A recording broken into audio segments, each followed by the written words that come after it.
Jabatan Pengangkutan Jalan JPJ ditubuhkan pada tahun 1937 di bawah Enakmen Lalu Lintas 1937. Pentadbiran JPJ pada ketika itu adalah sebagai lembaga pengangkutan jalan yang berfungsi mengawal dan melesenkan perusahaan awam. Antara objektif JPJ adalah mengawal selia dan mentadbir piawaian keselamatan kenderaan bermotor dengan cekap dan berintegriti bagi memenuhi keperluan pengguna alam sekitar serta industri otomotif negara. Jadi, bagi menjayakan objektif ini, tentunya melibatkan komitmen kerja berpasukan yang komited. Kerja berpasukan digunakan merentas banyak industri yang berbeza untuk meningkatkan prestasi, perpaduan pekerja dan budaya organisasi.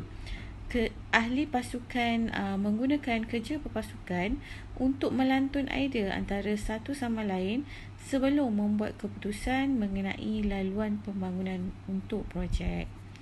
Kerja berpasukan adalah penting kerana sinergi penyelesaian masalah yang diperolehi daripada pelbagai minda yang bekerja. Kerja berpasukan adalah tulang belakang komunikasi berkesan dalam sesebuah organisasi. Apabila pekerja bekerja sebagai individu atau secara bebas dalam projek, mereka mungkin tidak bersedia berkongsi pengetahuan atau maklumat baru. Isu yang berlaku dalam organisasi. Isu yang dikenal pasti dalam sebuah organisasi ialah masalah kerja berpasukan. Cabaran kerja berpasukan adalah bahagian semula jadi dalam menguruskan kaki tangan. Memahami cara menangani dan menyelesaikan isu kerja berpasukan boleh membantu mengekalkan tahap moral dan prestasi yang tinggi. Terdapat beberapa punca kenapa terjadinya isu yang dipilih. Yang pertama, kurang kejelasan. Apabila pekerja tidak mengetahui matlamat mereka, ia boleh menyebabkan ketidakcekapan daripada kekurangan tumpuan atau daripada melaksanakan kerja yang tidak sesuai dengan matlamat projek yang lebih besar. Nombor dua, isu kepercayaan.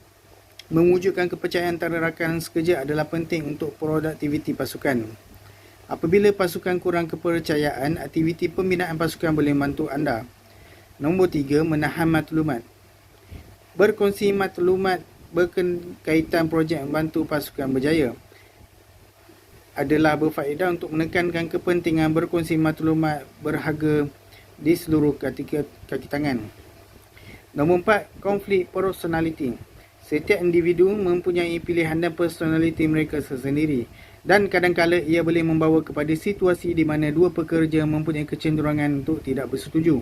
Anda boleh membantu meminimumkan kemungkinan pertembungan personaliti dengan mempertimbangkan budaya kerja anda dan kaki tangan sedia ada apabila mengambil pekerja baru. Kaitan model komunikasi kepengurusan dengan isu permasalahan. Komunikasi ialah pertukaran maklumat atau idea dengan orang lain. Definisi komunikasi pasukan ialah cara ahli pasukan berinteraksi antara satu sama lain.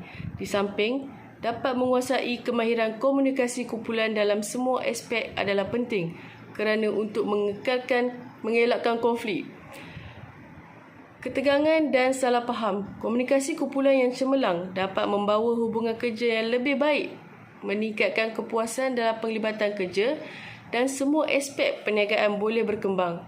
Selain itu, apabila tugas dan jangkaan disampaikan dengan jelas, pekerja akan berasa lebih yakin dengan peranan mereka dan lebih cenderung untuk terlibat dalam kerja mereka. Okey, tetapan matlamat komunikasi pasukan. Okey, bila menetapkan matlamat dalam satu pasukan, dalam komunikasi, keberkesanannya adalah lebih tinggi. Okey.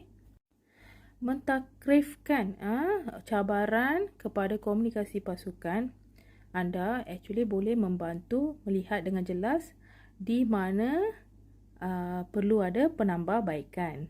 Okey, walaupun menetapkan matlamat tu pasukan boleh membantu menentukan objektif komunikasi itu secara keseluruhan, tetapi ia juga boleh digunakan untuk memfokus pada aspek komunikasi tertentu yang boleh dipertingkatkan.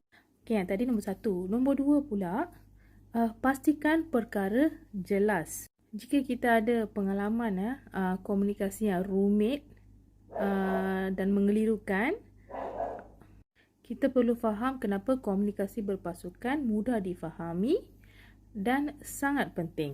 Komunikasi organisasi pula bertujuan untuk memastikan semua orang berada pada halaman yang sama.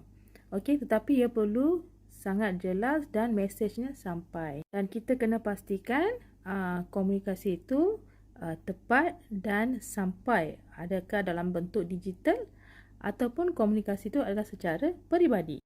Ini nombor 3 sangat penting, iaitu tunjuk rasa hormat. Dalam komunikasi, rasa hormat adalah sangat penting kerana pasukan memerlukan komunikasi yang menghormati agar komunikasi itu sangat produktif dan diperkemaskan.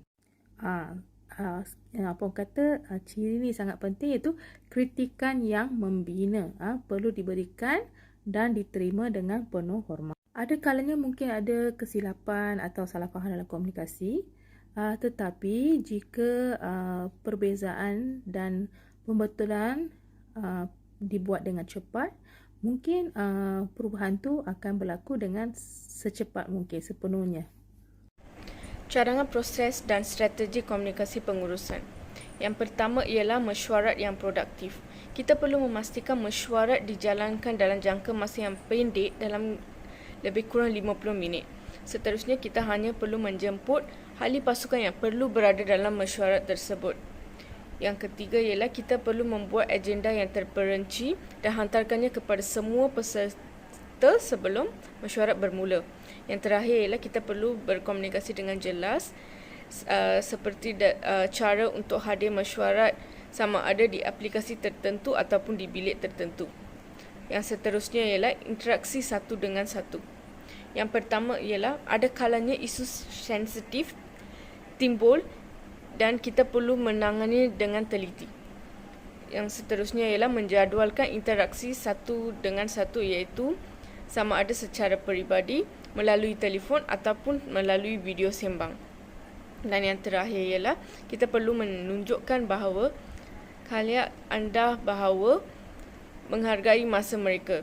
Jenis interaksi tersebut juga berfungsi untuk membina kepercayaan sambil memberi kita peluang yang lebih besar untuk mengumpulkan maklum malas yang jujur dan memahami perspektif orang lain. Yang ketiga pula ialah saluran yang berkesan. Kita perlu memastikan sama ada pasukan kita berfungsi di pejabat ataupun di tempat kerja digital. Sama ada kita boleh memanfaatkan pelbagai pandangan terhadap satu sama lain melalui saluran komunikasi seperti yang pertama ialah panggilan telefon, yang kedua ialah menghantar teks, ketiga ialah melalui email, keempat ialah melalui mesej segera, kelima ialah melalui persidangan video dan terakhir ialah melalui aplikasi kerjasama. Terima kasih. Apabila ahli pasukan boleh berkomunikasi secara berkesan antara satu sama lain, mereka akan dapat bekerjasama dengan baik dan bekerjasama untuk mencapai matlamat bersama dengan lebih cepat. Komunikasi yang baik dalam pasukan membolehkan pertukaran idea, pelaksanaan projek dan kerjasama yang lebih baik di kalangan ahli pasukan.